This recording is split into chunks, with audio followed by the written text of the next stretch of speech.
So I thought I'd do a short video on our tow vehicle.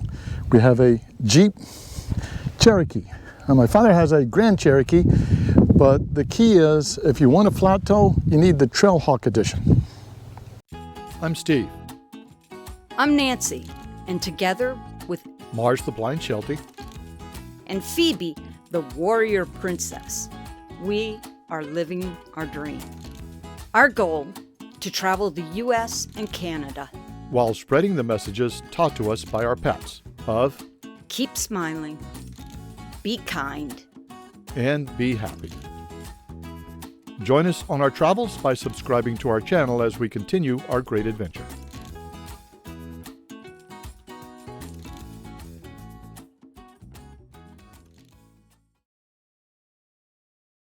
If you look in the manuals of these, they're intended to flat tow so that you can put the four-wheel transmission case in neutral, and that's key.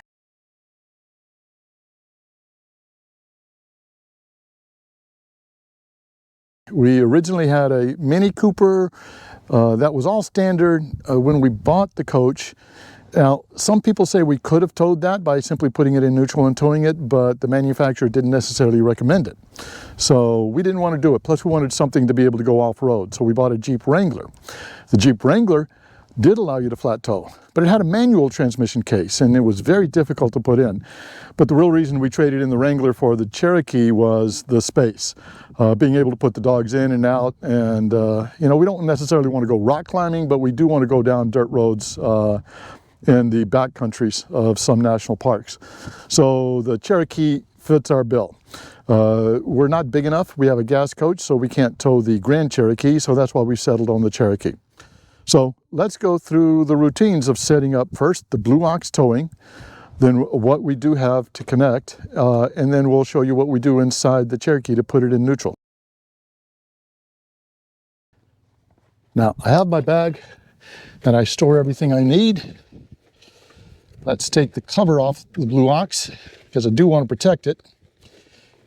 There is some regular maintenance that we need to do on the Blue Ox, grease it in a few areas. We haven't done that yet, but I'll look it up and see what that is.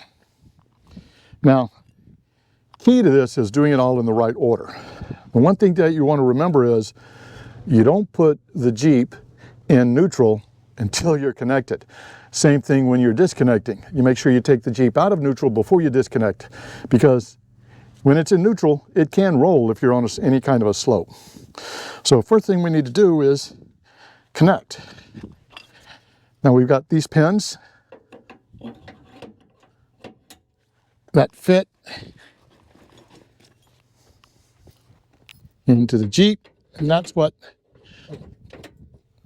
our anchor chains will be tied to. We've got two anchor chains. We have the electrical and then a brake release cable, and those are the keys. Now we do have two pins that we're going to use in order to lock this. Now we've got pins with locks, so I always need to make sure I got the right key when I get these.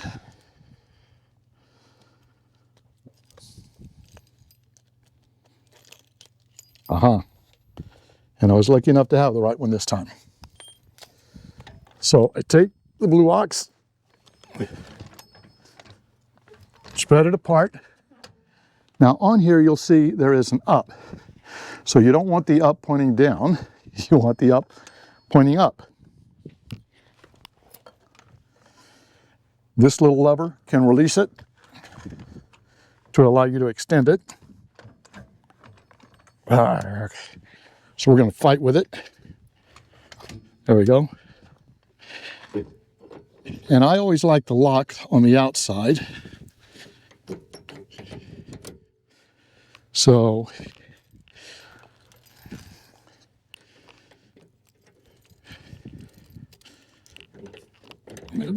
very sure that that is locked. And then these come with a small case just to protect it from rain and water. You don't want these locks freezing up on you. And then we'll do the same thing on the other side.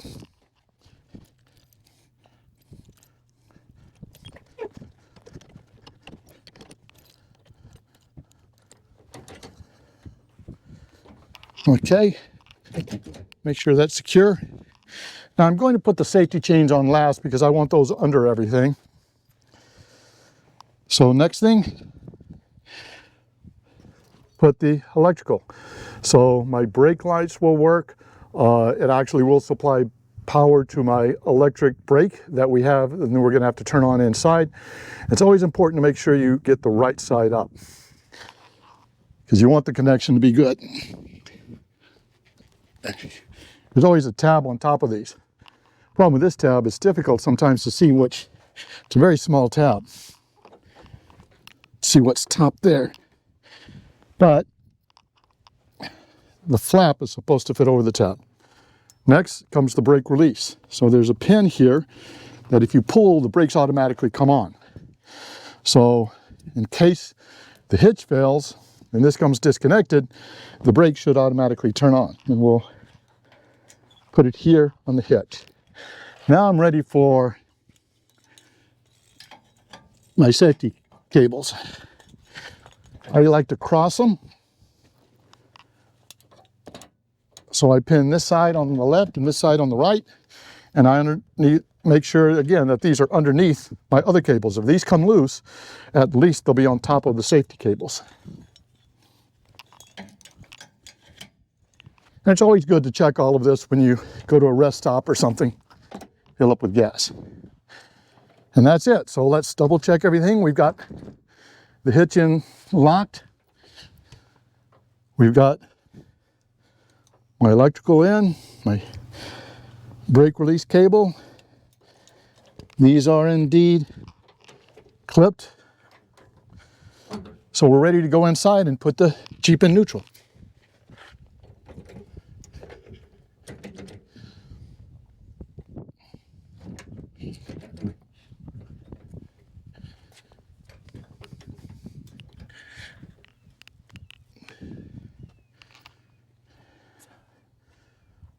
All looks good. So about the first 10 times I did this, I always referred to the manual. I had it on my iPad to make sure I was going through all of the same steps. And I found what was really key and they didn't make clear is sometimes you want to make sure you have the brake on, sometimes you don't. So the very first thing you need to do is have the engine in the run spot, but without the engine starting. If you have your brakes on and you press, it will start the engine. So the first time you want to put it in run, do not have your foot on the brake. Then we go to accessory and then run. Now that it's in run, I need to put the transmission in neutral. So I press the brake because you have to have the brake on to press to put it in neutral. Now is the time, I want to get my key out, because now's the time to put the transmission case in neutral. And there's a little button that says in here. So with the transmission in neutral, with my foot on the brake, I press the in, hold it down about 5 seconds till it turns solid. Now, this transmission case is in neutral. I can put it in park, still with my foot on the brake, and now I can start the engine. Why do I start the engine? I need to test and make sure we're in neutral. So I put in reverse first, take my foot off the brake, and press the accelerator. And sure enough, my RPMs go up. Now I'm going to try it one more time in drive. This is how the manual says it. It just makes me comfortable to trust both. Nope. So we're definitely in neutral. Now, you're going to hear just a little bit of grinding. This always happens. I make sure that the revs go all the way down as far as they can. Put my foot on the brake. Put it in park. Last thing, you see that parking brake? Parking brake is on. You do not want the parking brake on now when you want to tow. Now that I'm connected, I can take the park brake off. So with my foot on the brake, push. So park brake off, transmission in park, because that's in neutral. Now you see that little purple ring? That's to remind me to turn on my internal electric brake. So down here I have a switch off and on, and I always turn that on when we're traveling And when we're disconnected, I turn it off. We opted for an electronic brake system, not hydraulic. We really like it. It pulls the electrics from the tow vehicle, but it doesn't drain the chassis battery on the Jeep. So it works really well for us. So when we hit the brakes on the motor coach, brakes on the Jeep will also turn on and help us stop. That's very helpful, especially going downhill. So we're all ready. Now I can turn the engine off. A couple of other things I do. We have a dash cam, and the dash cam will not work.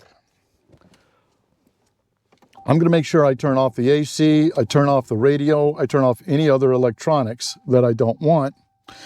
But because the dash cam runs off of this cigarette lighter, I have a battery. Where's my battery? There it is.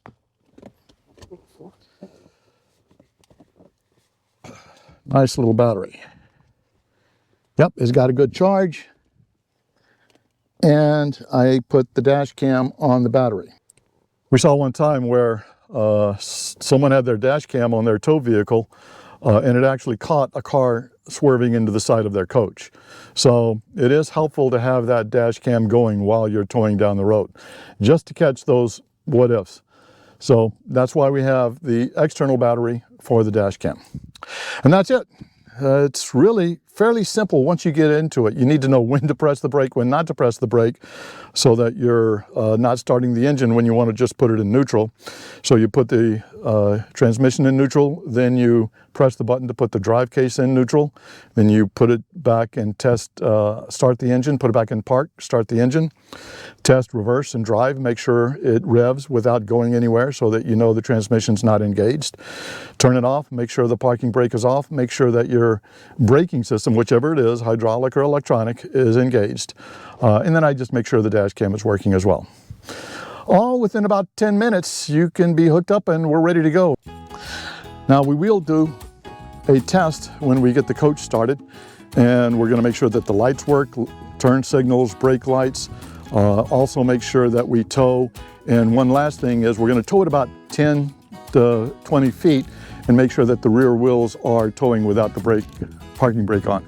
Every now and then that park brake gets turned on. And one time during our test, we did find the park brakes on. That wouldn't have been good to try to tow that way. So that's the one final test that we'll do. If you like this video, be sure to give it a thumbs up. And subscribe if you'd like to see more of our RV and travel adventures as we go about living our dream. And as always, keep smiling and be kind.